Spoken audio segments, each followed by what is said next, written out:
Hey, what's up everyone? My name is Trevor Carlson, host of The Formula, where we break down and explore the elements of health, wealth, happiness, and achievements with amazing guests from all over the world. And today I'm with Steve Shriver to talk about business and sustainability. Hey, I'm Steve Shriver, and I own Ecolips, among other businesses, and been around the world and back, and love to share these experiences. So I'm super excited to be here. All right, let's do this thing. Great.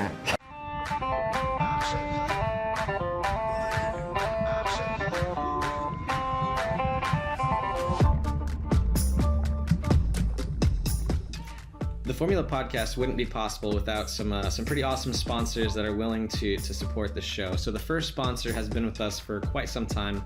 That's Lady Boss. They provide women's workouts and health supplements to help women live healthier lives. Now, if you're interested in checking out any of their workouts or their supplements, go ahead and head to theformulapodcast.com and check out our sponsored products page. Now, our second sponsor just got started with us here recently.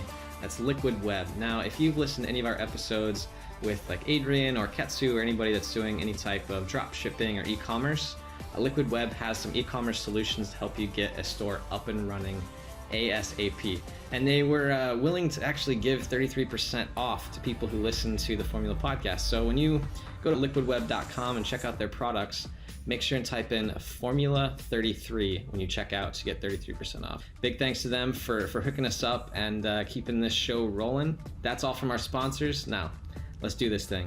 So you have Ecolips, you kind of have a rock solid business here, but you're involved in a lot of other things like Brewhemia, Soko Outfitters, and probably another dozen things that I don't know about. So why do you keep diversifying and getting your hands involved in a lot of other companies? Yeah, man. One is because I enjoy it. I really like starting things. I like growing things. Two, I've got, I don't know if it's OCD or whatever, but like I want to keep accomplishing things. I want a big portfolio of stuff that I'm in or doing or done, you know. It makes life more fulfilling for me. But that being said, the other stuff that I'm doing, the coffee shop it's a community project, man. I mean, like, I have never made a penny off of it. It's only ever cost me money. I still love it to death. It's created jobs. It's created some, great jobs for my family, my business partners there, and my kids and my wife and mother-in-law works there. And I mean, it's a great family affair, but our neighborhood needed it. Yeah. Newbo needed a little corner shop that did that. And I didn't want, I didn't want somebody to screw it up. We bought a coffee shop that wasn't doing so well and rebranded it and made it into what it is today. Yeah. And I was like, if I don't make this happen, then somebody could buy this and it's either going to go out of business, because that's what a lot of them do, or they're going to ruin it and it's not going to serve the neighborhood like I believe it can. Yeah. And ultimately the same goes for Soko. It's really a community endeavor. Like we got together as an owner group of 4 people that are just really invested in the community and outdoors. And we're like, we live in a place with 250,000 people that doesn't have, and we don't have access to an outdoor store, a knowledge base, the gear shop. I'm pretty sure every city of this size in the United States has a gear shop. Yeah. And we have to drive 30 or 40 miles and typically go to a mass market type place. So.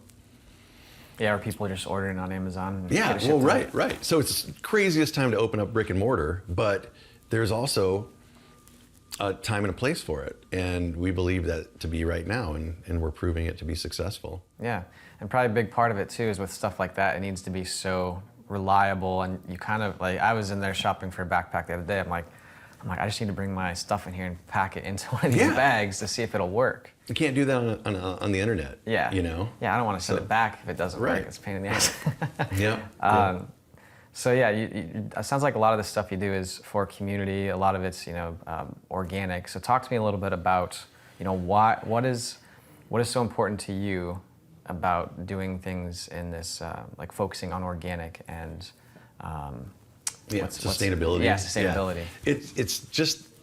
It's just the right thing to do. I mean, I discovered it back in 93 or 92, living in Iowa City. I was like, oh, cool, eating and shopping. It's just funny when you walk into a grocery store and there's one aisle that says natural food. Yeah. What does that tell you about all the other aisles, right? So that struck me back then.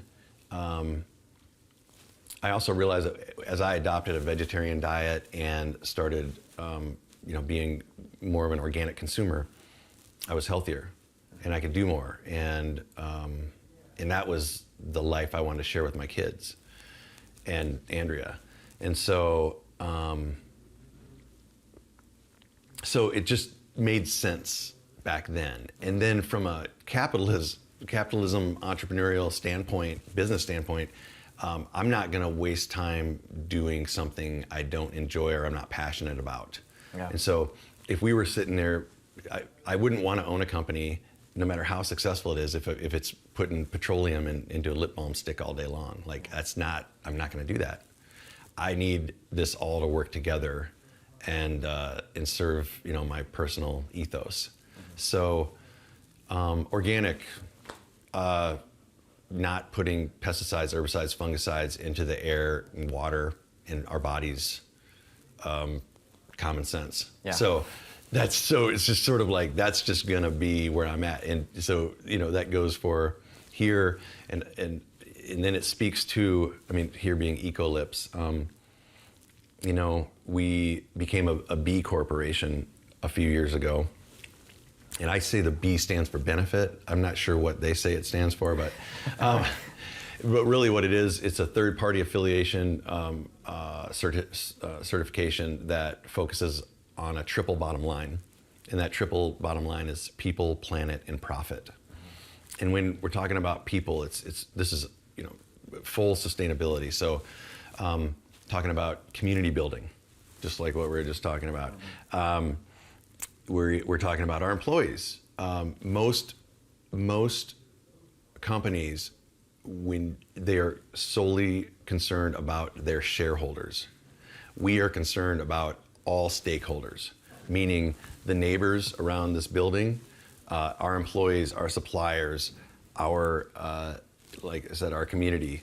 And with that, it means that we have policies in place like local supplier preference policies. So if there's two suppliers and one's closer, we'll buy it from the closer one, assuming that all things being equal. We pay our people above average wages. We have above average benefit programs, just like on and on and on. So people is a big part of being a B corporation. Mm-hmm.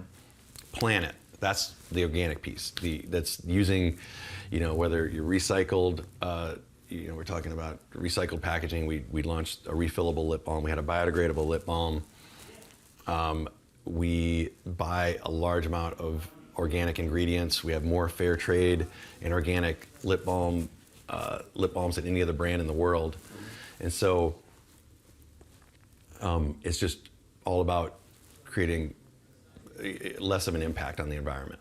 Yeah. With those choices in packaging and product. And also with Planet, like this is all being powered by solar. Yeah. So this light, it's just awesome to look around and know that the sun is powering this. I think that's so cool though, because even when I walked in, you walk into a normal business or warehouse, it's almost painful to walk into. Do you know what I mean? Right. That feeling you get, you're like, oh, damn, it's bright. Brown, yellow, yeah. light, or some weird, yeah. I walked in here and it's very light. It was not bright, but it just didn't feel like it was like, It's intentional. Yeah. It's cool. And it's part of that. I think it's part of the vibe. Just like, okay, that's what happens when you harness the sun's power and put it into electricity, Yeah. And so, being powered by solar is huge for us. So, the part of the infrastructure in that B corporation is then continuing to set goals every year after year so that we become better at being sustainable. So people, planet, profit. Profit, I mean, without it, we can't exist. Right. And it's part of overall sustainability. So like, I'm a capitalist and an entrepreneur and an environmentalist, and try to blend all those together. But if we don't make money, we can't give it away. Yeah. You know, if we don't make enough money, we can't do everything that I just talked about. Yeah. So. Yeah. It seems like it's a very unorthodox, like new way of doing business, but it seems like that everyone benefits from it, not just you, but you know, you have happy employees, happy neighbors. Yeah. Ultimately, businesses will be, they will be forced to become more sustainable. Yeah. And whether through their own decisions or just Mother Nature, but it's an approach that, you know, the more that we evolve, also the more, the cheaper it is to be sustainable. It used to be you used to have to pay more for recycled stuff. Now you can pay less for some recycled stuff because it's recycled, you know? Right. So as we grow and evolve as an industry and as a business, there are benefits to it. Well, like the solar power, this pays for itself in 5 years. So then we'll be making more money because we made this initial investment. Yeah, which seems like a good business decision. Exactly. So yeah, sustainability is good business practice. Right. Well, ladies and gentlemen, that is a wrap for this show. Thank you for tuning in. I'm your host, Trevor Carlson, and I appreciate you taking the time to stop by, and whether it's viewing our episodes or listening to our podcast or reading our blog posts, all of you guys really help keep this show going. So I much appreciate your time and attention, and hopefully we provided a little bit of value for you.